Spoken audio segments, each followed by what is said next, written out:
Non.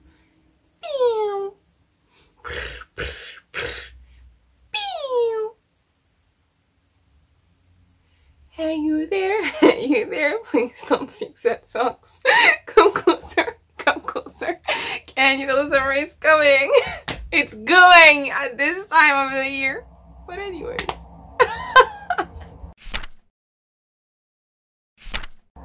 Hello, j'espère que vous allez bien, ça fait longtemps. Ah, coucou, oh, il faut que j'arrête de dire hello, je dis hello à tout le monde et au travail surtout. Je dis hello, et moi normalement en temps normal, quand je commence une vidéo c'est coucou. Et du coup je fais, t'as fait un truc pas bien, non, il manque un truc, il y a pas un truc. Oh, of course il manque l'introduction normale. Coucou tout le monde, j'espère que vous allez bien, j'espère que tout se passe bien dans votre vie et j'espère que vous avez passé d'excellentes vacances. Avec de bonnes lectures. Et si vous ne lisez pas, j'espère que vous passez du bon temps. Je reviens vers vous pour vous montrer les livres que j'ai lus en mois de juillet. Oh mon dieu, j'ai réussi. Ah, faut déjà que je vous raconte un petit truc. J'étais en panne de lecture. À cause de qui? À cause de quoi? À cause de qui? À cause de moi? À cause de ma tête? À cause de quoi? À cause de on and off. À cause de comment? Parce que je cherchais un stage. La vie était autour de moi. C'était compliqué. J'avais énormément de choses à faire. Ma voix est en train de devenir grave. Ça dit dans un sens. Je suis en train de tomber malade. Mais en fait, j'avais énormément de choses à faire. Depuis avril, qui a fait que j'étais en limite burn-out. Et qui a fait que je n'avais plus de temps et qui a fait que je n'étais pas très joyeuse et qui a fait que je ne lisais absolument pas. Et par exemple, un des livres que j'ai fini en mois de juillet est un livre que j'ai commencé en avril. Que je viens tout juste de terminer. Et du coup, voilà. Après, j'ai pris du temps pour moi, machin. Et maintenant, ça va mieux. Et maintenant, je relis un peu. Je me suis retrouvée à un certain rythme. Enfin, c'est parce qu'il y a un creux dans les vacances d'été. Il n'y a pas beaucoup de travail. Mais je pense que je suis en train de retrouver un certain rythme. Je suis en train de retrouver certaines techniques qui me permettent de lire. Après, c'est pas forcément que des romans que je lis, mais au moins je lis. Ça fait plaisir, ça maintient ce rythme et voilà. Et du coup, je vais vous parler de mes quelques lectures. Surtout, il y a beaucoup de relectures parce qu'en fait, du coup, le mois de juillet, c'est le mois où j'ai repris à lire. Et en fait, moi, pour reprendre à lire, je fais énormément de relectures ou des relectures de livres qui m'ont vraiment marqué pour que justement, je me dise, ah ouais, en fait, c'est cool de lire. Et donc, bah, je reprends la lecture petit à petit, doucement, psychologiquement. En fait, je me convince. Je me convainc. J'essaie de me convaincre que finalement, en fait, lire, c'est une activité que j'aime beaucoup. C'est une activité que je veux continuer et que je continuerai. Et donc, voilà. Et donc, ça, c'est principalement fait par le biais de manga. Ah ouais, par le biais de manga. Donc, je vais commencer par ça. Je vais commencer par les mangas et ensuite, je vais faire de relecture encore. Et puis après, je vous parlerai de mes lectures. Donc, en termes de manga, c'était principalement du yaoi. Mais un qui est pas yaoi, c'est Tower of God de Siyu aux éditions Ototo, qui est donc un manhwa. Donc, c'est un manga coréen qui est un animé. Et en fait, je vais pas vous mentir, j'ai eu du mal à comprendre le manhwa papier. Franchement, je sais pas. Est-ce que c'est parce que c'est comment c'est coupé? Parce que moi, je sais que les manhwas, moi, je les lis en scrollant, tu vois.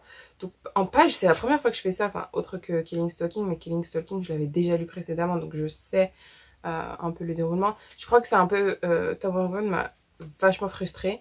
Et puis, quand je compare vraiment les images, les dessins, le chara design dans le manhwa à ce que je vois des publicités de l'animé, je me dis, ah ouais, bordel, en fait, non, autant regarder l'animé, c'est beaucoup plus beau, ça a l'air beaucoup plus intéressant, et autant avoir du mouvement pour ce coup-là. Mais donc, le résumé, c'est pouvoir, argent, splendeur, vengeance. Pour celles et ceux qui réussissent à atteindre son sommet, il n'est aucun désir que la tour de Dieu ne puisse exaucer.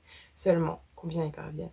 Lorsque son amie Rachel le quitte pour tenter cette ascension, Bam décide de tout faire pour la revoir à n'importe quel prix. C'est ainsi qu'à sa suite, sans savoir comment, il se retrouve dans la tour de Dieu. Arrivera-t-il à surmonter les épreuves qui l'attendent? Découvrez le phénomène coréen qui a déjà conquis des milliers de lecteurs et de lectrices. Franchement, ça a l'air trop bien. Et ben moi, c'est pas ce que j'ai compris en lisant le volume 1. clairement, j'étais en train de redécouvrir l'histoire avec vous. Franchement, en fait, je crois qu'on est lancé dedans. Mais être lancé dedans sur une version papier, je sais pas. Je pense que c'est mieux en version animée. Ouais, en version animée. C'est mieux en version animée. Donc, je vais bien regarder l'animé quand j'aurai le temps. Quand j'aurai le temps, je regarderai l'animé. Ensuite, en autre manga, des sorties récentes, j'ai lu du coup Laisse-moi te détester de Hijiki, le volume 1. C'est un Omegaverse et franchement, je suis pas convaincue par celui-ci. Il y a tous les clichés possibles, imaginables des Omegaverse. Alpha, Beta, Omega, enfin, et des M-Preg. Il y a tous les clichés possibles, c'est vraiment pas sain comme histoire. J'aime pas, ça m'a pas donné envie. Après, la relation entre l'alpha et la petite est super mignonne. Genre, je suis pas fan de la relation. Et en plus, j'ai lu le volume 2 et je suis pas très fan. Il y a du potentiel. J'aime beaucoup les Omegaverse, j'aime beaucoup les M-Preg. J'aime que les... Moi, égalité, moi, je veux que les hommes, ils tombent enceintes. Je vais juste pas tomber enceinte.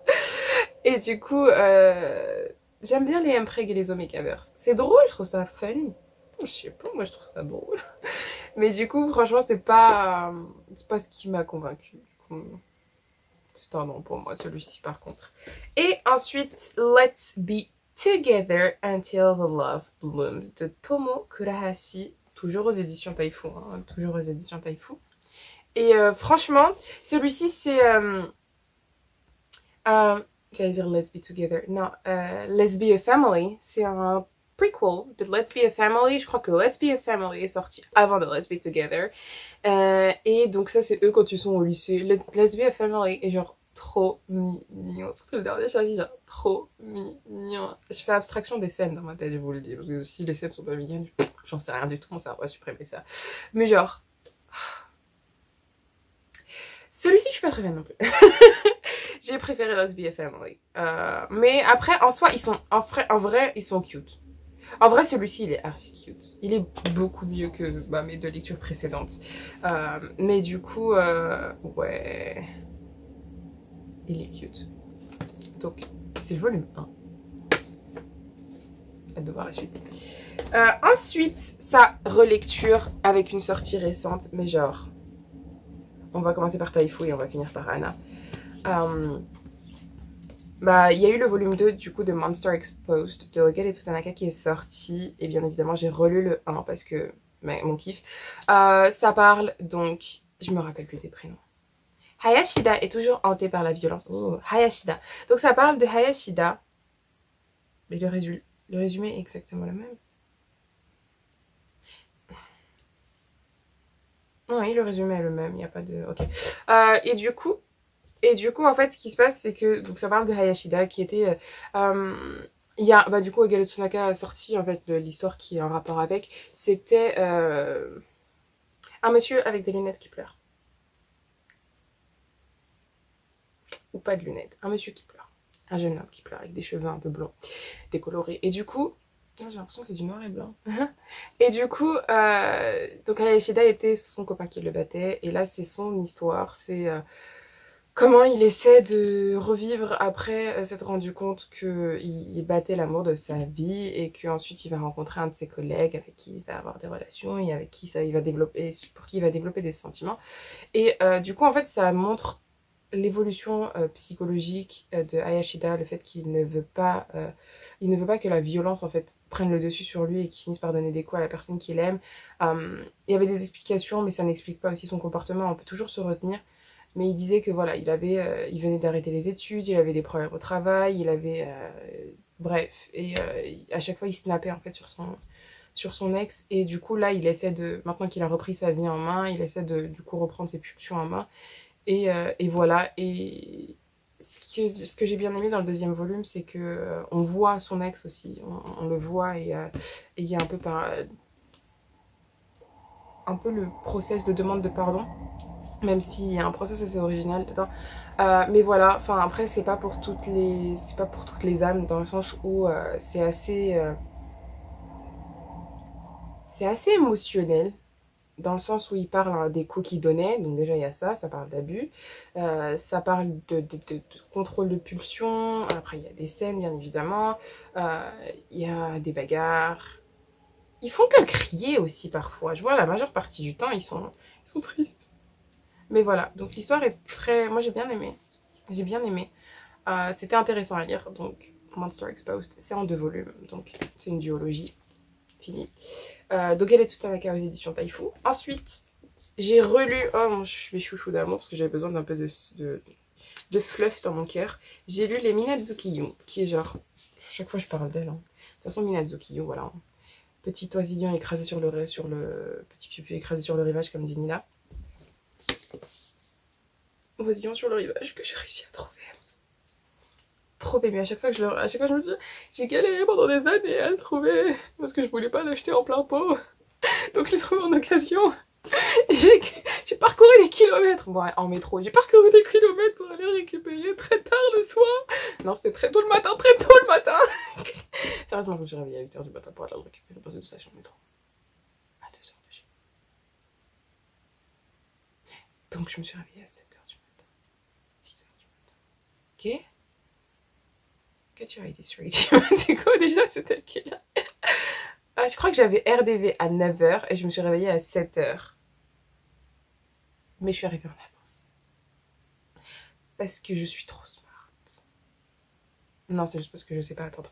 Bref, et du coup, voilà, Oisillon sur les rivages, qui est l'histoire d'un monsieur, d'un jeune homme avec son petit frère, qui... c'est son petit frère, hein, qui non, c'est son neveu. Ouais. Qui, du coup, a pris l'éducation de son neveu parce que sa sœur est morte, ses parents aussi, dans un accident. Et voilà, et ensuite, il croise un traiteur, enfin un gars qui... Vous savez, un traiteur qui fait de la nourriture, tu prends en boîte et tu pars. Et ben, il tombe sur un gars qui, voilà, il tombe dans un magasin parce qu'il a la flemme de cuisiner, il sait pas très bien cuisiner.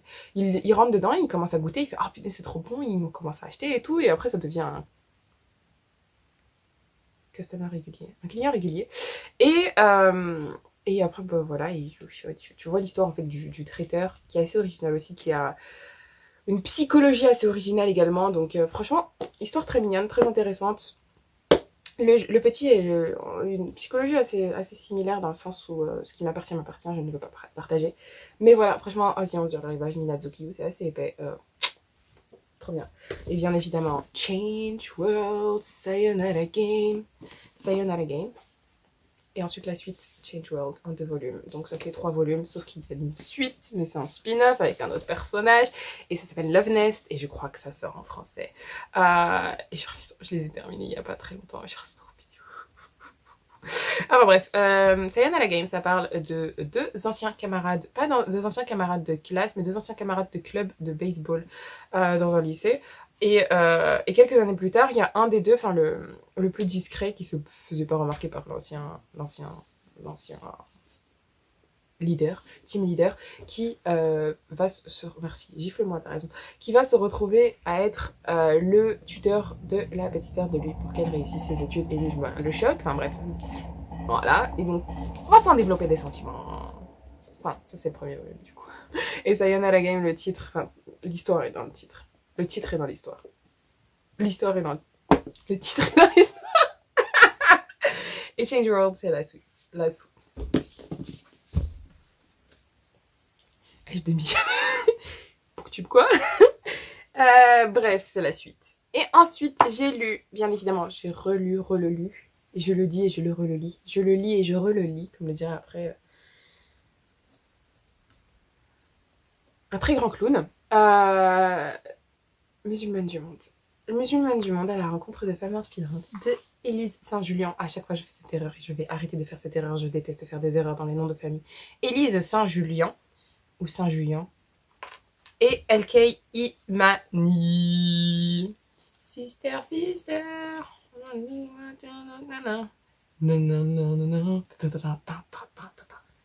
Sister, sister. À chaque fois, j'ai Schwester, Schwester. C'est comme ça que j'ai appris le mot Schwester en allemand. Et c'est trop bien, et genre trop frais, et à chaque fois j'en parle. Mais apparemment il y a eu des problèmes sur le fait que la Fnac le cachait pour ne pas le vendre. On en a parlé, enfin, on me l'a appris dans le live de notre très cher Popo, notre très... Ah non, il faut que j'arrête de l'appeler ça. Notre très chère Pauline. Parce que... Do we even need an explanation? Ouais. Il est merveilleux ce livre. Il est vraiment pas cher. Il coûte 15 €. La qualité est magnifique. Il y a 30 profils de femmes musulmanes en double page. Et genre, les illustrations de Imani sont fabuleuses. Et on voit très bien que Élie Saint-Julien a bien fait ses recherches et qu'elle a essayé de résumer ça au maximum. Et genre, c'est juste canon. Il y a des femmes de partout dans le monde. Ça se concentre pas sur l'Afrique. Il y a l'Asie. Il y a l'Asie mineure. Il y a l'Amérique. Il y a l'Europe. Et c'est juste trop fabuleux. Et ça me... Il y a des Arabes, des Noirs, des Perses, des Indonesiens. Enfin bref, c'est juste trop frais. C'est juste trop bien. Il y a juste... C'est trop bien. Vraiment, je ne peux que vous le recommander. Il est trop bien. Autant pour les femmes musulmanes que pour les femmes, que pour tout le monde, en fait, pour se renseigner. Parce que, très honnêtement, en tant que femme musulmane, je n'ai pas vu de grandes personnes musulmanes représentées. J'en ai pas étudié autre que moi, j'en ai étudié de mon côté. Et il y a certains profils que je connais qui sont dedans. Mais c'est parce que moi, j'ai dû faire des recherches où je suis tombée sur des pages en Instagram sur les musulmanes inspirantes. Et ouais, et c'est trop bien. Et je veux juste qu'il y ait suffisamment de ventes et qu'il soit suffisamment apprécié pour qu'il nous fasse un deuxième volume parce que c'est juste tellement bien. Juste... Il est juste trop bien ce livre, alors. Je l'aime trop. Et ensuite, avec de la représentation de moi, pour moi, chez moi et avec moi, 4 livres que j'ai juste dévorés et adorés. Ah, je suis trop contente. On va commencer par les plus courts. Alors, Contes de sages berbères de Malika Albaoui. Et c'est aux éditions Seuil. C'est toute une collection. Il y a par exemple Contes de sages africains, Contes de sages juifs, chrétiens, musulmans, Contes de sages maghrébins, je l'ai dit, Contes de sages andalous, Contes de sages de partout. Et c'est trop bien. Et c'est trop bien. Et juste, même l'intérieur en fait est magnifique en fait. Il m'a été offert par Laurine et je suis juste trop émue. Et il est juste magnifique. Regardez-moi ça. Regardez-moi cette beauté. Mais regardez-moi cette... Oh, vraiment, c'est trop beau. Je ne peux que valider. Ouais, moi, j'ai décidé de le relire. À part ça, ça va. Il est juste magnifique. Il est trop beau. Il est trop frais. Il est magnifique. Je l'aime trop. Et je me rappelle quand j'étais à Marrakech, au Jardin Majorel, il y a un musée berbère. Et il y avait celui-ci dans la bookshop. Sauf qu'il coûtait... je sais pas moi, 200 dirhams ou un truc comme ça, 20 €. Et j'étais, oh. J'avais pas 200 dirhams sur moi là. C'était pas possible. Et du coup, j'ai pas... Surtout qu'en plus, moi j'étais partie vachement pauvre parce que moi, quand je vais dans les musées, je vais surtout pour les musées, je vais pas pour la librairie. Enfin, j'ai acheté quelques cartes postales pour moi, que je ne sais pas où j'ai foutu d'ailleurs. Et genre, j'étais déjà parce que je suis étudiante de nationalité marocaine et étudiante et de nationalité marocaine, et ben j'ai eu un tarif réduit. Du coup, moi je crois que j'avais payé ma place 80 centimes, un truc comme ça, genre 8 dirhams. Et du coup voilà. Donc, merci beaucoup Laurine, parce que je te jure qu'il me tentait tellement. C'était dans ma wishlist depuis des années. Enfin, depuis des années. J'étais partie au musée berbère en janvier 2020, avant qu'on soit confiné. Heureusement, je suis partie au Bled avant.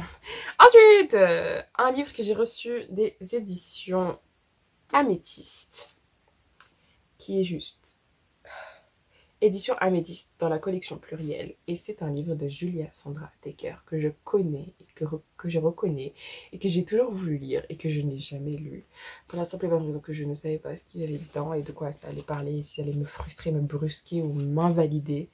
Et ben je vous assure les gars, les amis, les gens, les beautés, il est trop bien. Asexualité, comprendre l'orientation invisible de Julia Sandra Decker. Et il est juste absolument fabuleux. Non mais déjà regardez-moi ça. C'est juste fraîcheur. La couverture est canon. Bon après ce qui me frustre par contre sur l'intérieur, c'est que violet. J'adore le violet, hein, mais c'est juste trop violet. J'ai utilisé ce marque-page. Yes, j'ai utilisé ce marque-page parce que... Mais il est trop bien. Enfin, comme je l'avais dit, c'est littéralement une bible de la sexualité. Il y a énormément d'informations très intéressantes. Il y a énormément de choses qui s'expliquent. Il y a énormément de réponses à beaucoup de questions. Ça rassure, enfin, c'est bien compilé. Vraiment, c'est très bien compilé. Après, tu me diras, il fait quand même 400 pages. Mais c'est très très bien compilé, je trouve. Bon, après, il me semble que j'ai vu des commentaires qui disaient que parfois, ça utilisait des termes qui n'étaient pas forcément cool. Est-ce que c'était dans la traduction? Est-ce que c'était dans la version originale? Je ne sais pas du tout. Mais je vous conseille de voir les revues sur Goodreads. Enfin, je crois qu'il y en a deux. Il y a moi et une Anna qui a fait, et du coup c'est Hannah qui a dit que voilà, il y avait des termes qui étaient utilisés qui n'étaient pas forcément bons ou qui n'étaient pas bons tout court. Et donc voilà, mais franchement, la sexualité, comprendre l'orientation invisible de Julie Sandra Decker est juste absolument fabuleux, grandiose, merveilleux. Je kiffe, j'adore. Ensuite, deux livres meravigliosi. Due libri che mi piace di più, che mi piacciono, che mi piacciono, che mi piace o che mi piacciono, non sono sicura perché non ho parlato italiano in 2, 3, 4, 5 mesi, ma nessun problema. Enfin bref.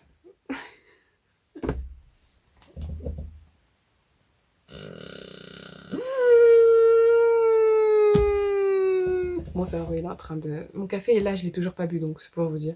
Enfin bref. Et ensuite, du coup, mes deux dernières lectures du mois de juillet, qui sont des lectures fabuleuses que j'ai adorées, et des livres que j'ai commencé mais que je n'ai pas terminé en avril, et voilà, et maintenant ils sont là, et je suis trop contente, et donc c'est là, From A to Z de S.K. Ali et Hannah Khan is not obliged. C'est Sophia Khan is not obliged, et c'est Hannah Khan Carries On de Ouzma Jalaluddin. Après, vous savez très bien mon amour pour Ouzma Jalaluddin, qui a écrit Aïcha Atlas, dont j'ai parlé beaucoup de fois l'année dernière, exactement l'année dernière. Celui-ci est sorti le 13 avril, si je me souviens bien, et je l'avais précommandé, et je ne l'ai jamais reçu, donc j'ai dû annuler ma précommande et commander une autre sur un autre site internet beaucoup plus cher, mais au moins il est arrivé au bout d'une semaine, et je ne l'ai pas commencé à ce moment-là.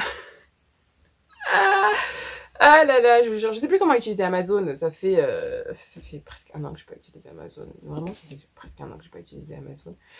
Et du coup, j'ai dû commander, j'ai précommandé sur Amazon, mais après je sais pas ce qui s'est passé, je crois qu'il a dit, bah ça fait longtemps que t'as pas commandé chez moi, du coup je vais rien t'envoyer. Et ensuite, bah, j'ai dû commander sur Blackwells. Après la différence n'était pas grandiose, mais bon. Hannah Khan Carries On. Ça parle de Hannah Khan qui est une grande fan. De toute façon, il y a un vlog qui va sortir aujourd'hui, normalement, si je l'ai bien noté. Il y a un vlog sur ce livre-là, mais c'est Hannah Khan qui adore les podcasts, qui adore la radio, qui veut faire de la radio et des podcasts. C'est assez intéressant pour elle, j'allais dire sauf. Sauf, elle est en stage dans une entreprise de radio qui en fait veut exploiter ses origines, sa religion. Par exemple, à un moment, il y a un de ses collègues qui propose, ouais, et si on parlait des communautés marginalisées, des minorités et tout. Et là, t'as sa boss qui fait, ah ouais, et si on parlait de la radicalisation. Je me dis, mais maman, je peux pas vous parler de radicalisation, je sais pas quoi vous parler de radicalisation, je m'en éloigne tellement que je ne sais pas c'est quoi.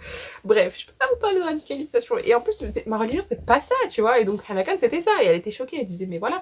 Mais bref, elle a son podcast à côté, où elle est anonyme, et elle commence à discuter avec un gars qui a l'air fort sympathique et qui commence petit à petit à devenir son meilleur ami, mais en même temps elle doit gérer ses problèmes personnels. Sa famille a un restaurant, sauf que le restaurant fonctionne pas très bien, et en plus apparemment il y a de la concurrence qui ouvre en face, et le gars qui ouvre le restaurant est super hautain, super méchant et tout, et genre c'est elle qui doit jongler en fait entre gérer la concurrence, gérer ses problèmes personnels, gérer son stage et ce qu'elle veut faire de sa vie, et gérer en fait son podcast et son ami qui finalement va peut-être devenir plus qu'un ami, et aussi la concurrence et ce salopio de concurrent qui n'est pas vraiment cool. Enfin bref, et du coup en fait moi ce qui m'a le plus touchée dans l'histoire c'est que déjà musulmane, brown, et enfin bref, 24 ans, elle a 24 ans et c'est moi actuellement, elle est en stage, c'est moi actuellement, ne sait pas quoi faire de sa vie, c'est moi actuellement, il y a énormément de choses à faire, c'est moi actuellement, bref. On a les mêmes problèmes à des niveaux différents, genre podcast, moi Booktube, j'ai fait une grosse pause sur Booktube parce que voilà, j'avais besoin de vacances, j'avais besoin de ma tête, et voilà, et du coup ouais, Je vois que la vidéo se tarde un peu trop. Du coup, voilà. Et enfin, Love from A to Z de SK Ali. Et ça parle de Edem et Zeynep. Edem vient de découvrir qu'il a une maladie, la même maladie qui a tué sa mère. Du coup, il rentre à Doha où il y a son père et sa sœur. Et dans son trajet, il rencontre Zeynep qui, elle, part à Doha en vacances parce qu'elle a été renvoyée temporairement de son école pour avoir fait face à un de ses professeurs qui est islamophobe. Et donc, c'est une histoire très très intéressante, personnellement. Je la trouve super intéressante, très romantique, très mignonne. Franchement, j'ai beaucoup aimé. Il était super cool. Et le truc, c'est qu'il va être adapté, enfin, il va être traduit en français. Et lui, il est en pleine discussion pour potentiellement en faire un film. Je sais pas comment ça va se passer, mais j'ai trop hâte. Et bref, et du coup... C'est un livre que j'aime trop. Ici, me traduit en français. J'ai Agatha. Merci Delphine. Merci Delphine. Je crois qu'ils vont garder la couverture, mais la couverture du hardback. Avec du coup juste les mannequins, enfin les modèles qui sont juste tombés par terre. Oh, la fille elle est magnifique, celle qui fait Zeynep, elle est tombée par terre. Enfin bref, et du coup voilà, c'était ça pour moi. En plus elles aiment trop les foulards bleus dans les deux. C'est trop mignon. Mais du coup c'était mes lectures. Donc SK Ali, Love from A to Z, Hannah Can Carries On de Zoumaya Jalaloudine, La sexualité comprendre l'orientation invisible de Julia Sandra Decker. On a les livres de Minazuki Yu, donc Change World, Sayonara Game, Arnaud sur le rivage. On a Monster Exposed de Ogeretsu Tanaka. On a Tower of God de Siyu. On a I Would Like to Hate You. Laisse-moi te détester, moi. Laisse-moi te détester de Hijiki. Et on a Let's Be Together de Tomo Kurahashi. Ensuite, Conte de sage berbère de Malika Helbaoui. Conte de sage berbère de Helbaoui. Musulmane du monde, 30 profils à la rencontre de femmes inspirantes de Élise Saint-Julien et Alkei Imani. Et donc, les Minazuki et genre. Ça fait des bonnes lectures, hein. Ça fait des bonnes lectures. Oh, je suis trop contente. C'est quand même... Bon, après, c'est des mangas, donc en vrai, c'est la triche, mais ça fait... Oui, ça fait, hein, je reprends la lecture petit à petit. Enfin bref, et du coup, voilà, c'est tout pour moi, pour, je crois, mes lectures de juillet. De toute façon, on se retrouvera en septembre pour mes lectures d'août, qui sont apparemment beaucoup plus conséquentes que celles-ci. Et du coup, je vous dis... J'espère que cette vidéo vous aura plu. Vous, n'hésitez pas à me dire ce que vous avez lu. Non, vraiment, ça, j'ai envie de savoir ce que vous avez lu. J'espère que cette vidéo vous aura plu. N'hésitez pas à checker ces livres-là. Vraiment, ils sont... Sauf pour ceux que je dis qui sont pas trop cool. Mais franchement, n'hésitez pas à checker ces livres-là. Ils sont intéressants. Et je vous dis, prenez bien soin de vous. On se dit à dans une prochaine vidéo. Je vous fais de gros bisous. Prenez bien soin de vous. Allez, ciao, ciao.